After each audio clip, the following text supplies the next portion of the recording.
Thought I saw you smile today. Saw those dimples in your cheeks. Trabajo social decolonial. Para comprender el trabajo social desde una perspectiva decolonial, empezaremos con definir algunos conceptos que permitan la comprensión de lo que se busca plantear a través del presente video. Decolonialidad. La decolonialidad, según Nelson Maldonado, hace referencia a un proceso de deshacer la realidad colonial y sus múltiples jerarquías de poder en su conjunto, lo que plantea la necesidad inmediata de trabajar a nivel subjetivo y estructural, con y desde quienes. De múltiples formas continuamos esclavizados del sistema moderno, colonial, capitalista y patriarcal. Colonialidad. La colonialidad en América Latina impuso saberes, costumbres, religión, políticas, entre otras, a los pueblos nativos que ya contaban con creencias propias, saberes ancestrales y que vivían su cultura basados en lo propio, en el amor por la tierra y el respeto por la misma. Tecnoeducación. Según el Ministerio de Educación Nacional a través de la Ley General de Educación de 1994, la tecnoeducación es lo que se ofrece a grupos o comunidades que integran la nacionalidad y que posee una cultura, una lengua, unas tradiciones y unos fueros propios y autóctonos. Educación que debe estar ligada al ambiente, al proceso productivo, al proceso social y cultural, con el debido respeto a sus creencias y tradiciones. Para la lideresa afrodescendiente Barbarita Lara, la etnoeducación en comunidades afro es lo que los mantiene como seres humanos para afrontar las desigualdades. Por eso se dice que la etnoeducación es una forma de liberación, una manera de enfrentar la decolonialidad, del poder, del ser y también del saber. Interculturalidad. Según la UNESCO, se refiere a la presencia de interacción equitativa de diversas culturas y a la posibilidad de generar expresiones culturales compartidas a través del diálogo y del respeto. Herencia colonial. La colonización marcó la historia de las comunidades indígenas de manera negativa, pisoteando la dignidad de las mismas. Pues con la llegada de los colonos se impusieron nuevas costumbres, religiones, idiomas, entre otros, apropiándose así de las riquezas naturales y ancestrales de los pueblos originarios.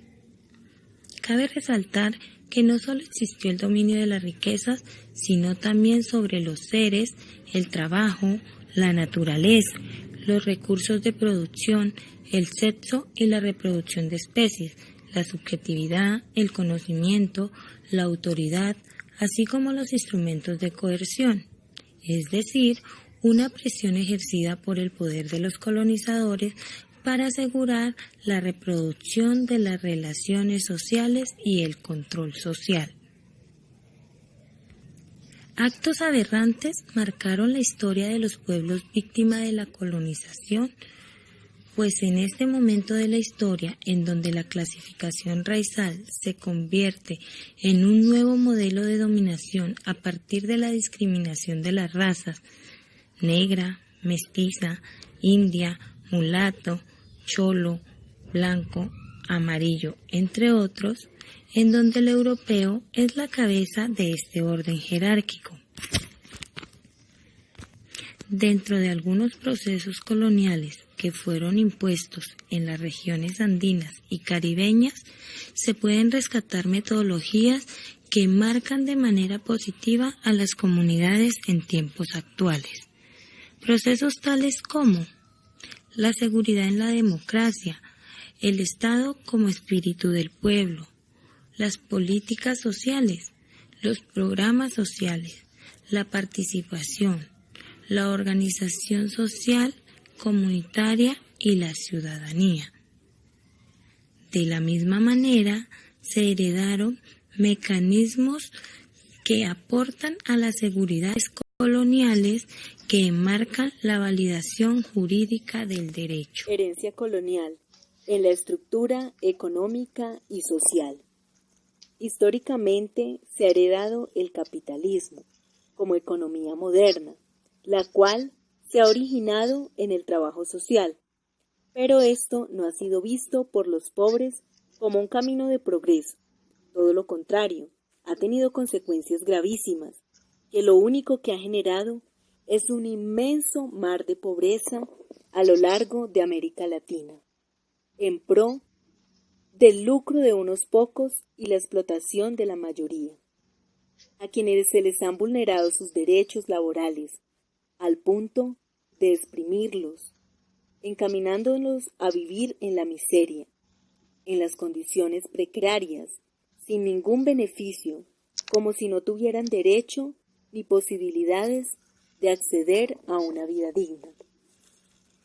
Este es el legado dejado por los países ricos, que solo buscan lucrarse explotando a los países más pobres, realizando préstamos en el Fondo Internacional con tasas de intereses de los países pobres que no tienen ninguna posibilidad para pagar. La excusa ha sido la tradición colonial y que ahora se llama colonialidad, con el fin de minimizar las consecuencias nefastas causadas por las exigencias internacionales y los países pobres para poder acceder a préstamos para tener alguna posibilidad de acceder a mejoras, sin contar con los malos manejos administrativos que se dan por la corrupción de los estados.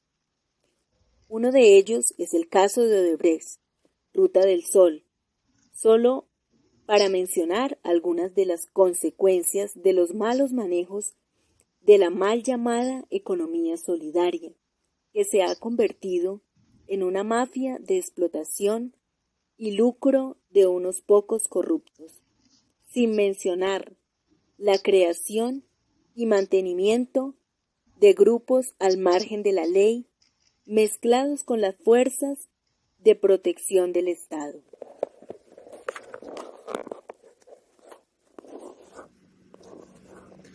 Adentrándonos en el objetivo del presente video, el proceso decolonial en trabajo social, nos referimos al trabajo social como el mecanismo de lucha social de las comunidades, los pueblos, grupos e individuos que buscan el reconocimiento de sus derechos y el respeto a su dignidad, recuperando su esencia, cultura, su base ancestral y étnica.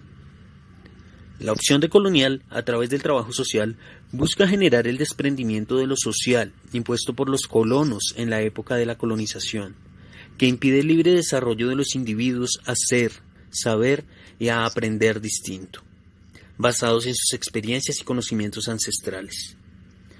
Para lograr una nación democrática e inclusiva, se deben tener en cuenta algunos procesos de decolonización, tal como estipula Esperanza Gómez Hernández en el documento Trabajo Social Decolonial. Decolonizar el poder del Estado-Nación.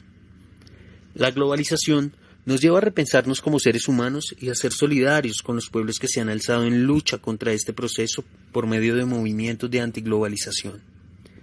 Es de rescatar la incitación de los pueblos indígenas al promover diferentes maneras de poder para gobernar, en donde los estados plurinacionales, pluriculturales y pluriétnicos se proponen como alternativas, en donde el surgimiento de la nación se dé desde lo comunitario, con estructuras de autoridad y formas políticas de raíces distintas. Trabajo social tiene la ardua tarea de luchar por la recuperación de la memoria histórica, cultural y espiritual en el liderazgo y la política, y de decolonizar la democracia. A su vez, trabajo social debe comprender que lo político va más allá de lo jurídico-administrativo. Va en el reconocimiento del territorio y la territorialidad que ensancha no solo lo político, sino también lo económico.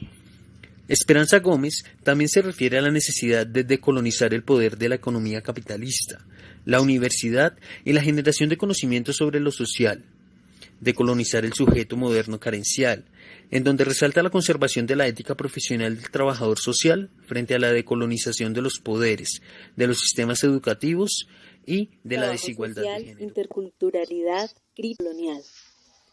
La posibilidad de rehacer los daños causados por el Estado colombiano con la excusa de progreso social está enmarcado en el trabajo social, que se puede desarrollar en las comunidades, generando inicialmente la toma de conciencia respecto a la vulneración de sus derechos, las posibilidades de encontrar nuevas oportunidades de resurgimiento y la manera de enfrentar a una maquinaria absolutista que lo único que intenta es destruir, aniquilar. La educación es una herramienta indispensable en la toma de conciencia. Solo en la medida en que las comunidades logren abrirse a un nuevo despertar, será posible generar cambios estructurales. Otro aspecto indispensable es el sentido de unidad y cooperación que se debe desarrollar en el seno de las comunidades. No se puede hablar de cambio estructural ni social si no se habla de educación. Y la transformación no se logra mirando atrás, echándole la culpa al pasado, sino asumiendo la responsabilidad. Cada uno como miembro de una comunidad, ¿qué compromiso asume para construir, a generar cambios verdaderos desde la formación de comunidades educadas? Un pueblo educado y unido en unos mismos intereses puede apuntar a lograr un verdadero cambio social, pero sin compromiso social, sin tomar el papel que cada uno debe cumplir, no se podrá hablar de cambio social.